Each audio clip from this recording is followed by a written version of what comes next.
Hi, I'm Lindsay Trapp, and welcome to the Kirkland & Ellis Absolute Credit vlog.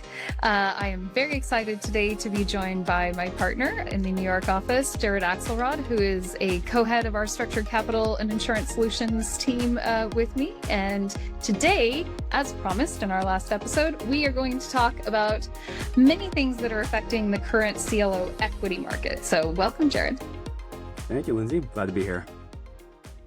So I want to just kind of jump in a little bit with what are you seeing in the captive equity market, or just generally, selling out CUSIPs on the equity these days in both BSL and to an extent in the middle market space as well? Yeah, we're actually seeing an uptick in third-party equity in the market these days, mostly in the warehouse stage. We haven't seen too many deals go out to do a CLO takeout. I think that's probably driven by the fact that the arb in the market isn't great yet. It seems that people are trying to position themselves to be able to take advantage of either an increase in the arb or drop in asset prices to build par and increase the economics. And sort of sources, obviously, I do a lot of captive equity funds, which we are seeing, of course, folks still looking to raise those. But I guess other sources, are you seeing like JVs, individual deals, maybe groupings of kind of, we'll do deals for 3 or 4 of your next CLOs? Is that stuff kind of still going on in the background as well? Yeah, I think more times than not, we're seeing either some joint venture agreement or an agreement to commit capital for X amount of deals with the benefit of getting things like, management fee rebates or certain rights that otherwise wouldn't be available to the equity provider. Rarely have I been seeing over the past, year or so is third-party equity coming into CLOs without some sort of arrangement like that. Makes sense. It's a tough market sometimes to raise in. I guess switching a little bit to our favorite friend, regulation. The European Union has added a few, let's say, wrinkles to the market this year, both with the sole purpose test and then the conditional sale discussions that happened in the beginning of August. So I've heard, since I'm here in our London office, some discussions about developments maybe on the EU front about the conditional sale arrangements. So do you have any background on that?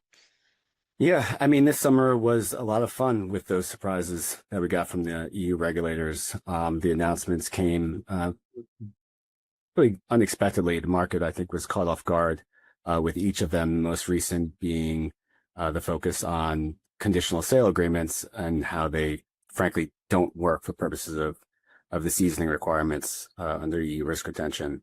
I think, there's been some time to really digest what the regulators have said and what the various options are to move forward for purposes of making new deals compliant, but also for making prior deals compliant. We saw a lot of focus early on whether or not a forward sale arrangement triggers U.S. risk retention. And, we've seen some analysis from some firms where they take a view that some sort of de minimis exception applies. Really haven't been able to truly understand what, how they got there on that. But I do think there is a path forward with a close reading of the rule and the LSTA decision, such that one could get comfortable that a forward sale arrangement doesn't trigger U.S. risk retention. The alternative being a forward novation agreement, which we've seen a handful of managers utilize. Definitely minority view, but we also think that that is a viable path forward as well. Yeah, so those, arrangements tend to be used quite a lot in either third-party originator or more commonly now, particularly since the sole purpose test clarification, we'll call it, came through. We're seeing a lot of move towards manager-originator structures. Certainly that's something you and I work a lot on together, and have had lots of folks getting into this space with manager-originator structures or altering their original third-party originator structures now to be more of the series limited partnership structures. So I guess sort of in that vein, what are you seeing with regard to managers and their thoughts on using those third-party origination structures or the manager originators to help them to comply with risk retention? Yeah, so I mean, even before the guidance over the summer, the more commonly used structure, as you well know, is a manager originator. There are a handful of participants in the market that use, at least in the U.S., third-party originator, but it's definitely the minority approach, and I think it's going to continue to be that way. So we're seeing new managers start launch platforms. Many times they'll seek to comply with EU risk retention. It's been said, for several years now that having the ability to market to European investors does impact pricing. I think there's a split view as to whether or not that's actually true, whether or not there's, any evidence to that. That said, anecdotally, we're seeing a lot of managers who have the capacity to comply with EU risk retention are comfortable taking on the incremental risks and costs associated with it because of the perceived or actual better execution costs.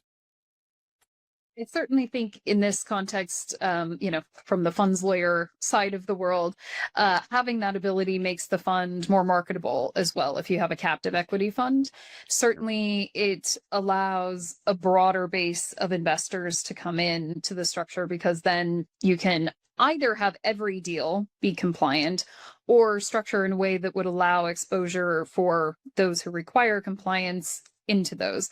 I think it also just opens up the market even beyond European investors and funds or European, note holders in the CLOs, also to Japanese investors who I believe, also prefer to have the EU stamp of approval on the risk retention side as well. So I think there's lots of opportunities there. Last question for you on the sole purpose test. What have you been seeing with regard to folks both dealing with taking vertical strips, possibly financing those strips, and some of the considerations around holding a vertical? Does that give you more freed up, unencumbered equity, we'll call it, for the sole purpose test that can count towards the good assets? Is that something that people are making more use of these days? Yeah, actually, that's we're seeing a lot of instances where a manager will take a vertical slice, get retention financing, and also take a majority of the equity, with the result being you have increased cash flows that are, quote unquote, good income for purposes of the sole purpose test. We also, as you know, are seeing structures where they have a catch-all bucket in the manager originator structure where they could deploy capital for non-EU risk retention interests, loans, bonds, whatever, to produce income that is, again, going to be used for the sole purpose test. Yeah, absolutely. Seeing an increase in the size of those buckets as well. Market was generally 20%, but certainly seeing some of those creep up a little bit to allow some extra bits and pieces to go in there. I think also just the flexibility of these structures. When they're using a series limited partnership structure, you can add additional series. So if you have someone who just wants to take equity, in, let's say, US compliant only CLOs or other assets, you can have a series that doesn't really relate to the risk retention purposes, but having that additional income coming into the structure overall can help with meeting the sole purpose test. So I think that flexibility has driven a lot of managers into this space and having one of these structures in place. So, keeping us busy for sure. Yeah, for sure. And it could be quite meaningful. When the US banks dropped out of the market in the spring of 22 all the way through November of 23, beginning of 24, you could only really market to Japanese banks and European investors, and those who are equipped and positioned to be able to market to those investors were able to keep printing their deals. Those who couldn't sort of sat on the sidelines for 2 years. Yeah, absolutely.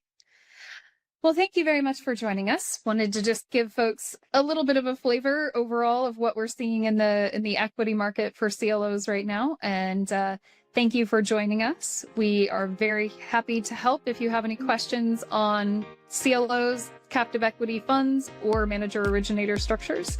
And we will see you in our next episode.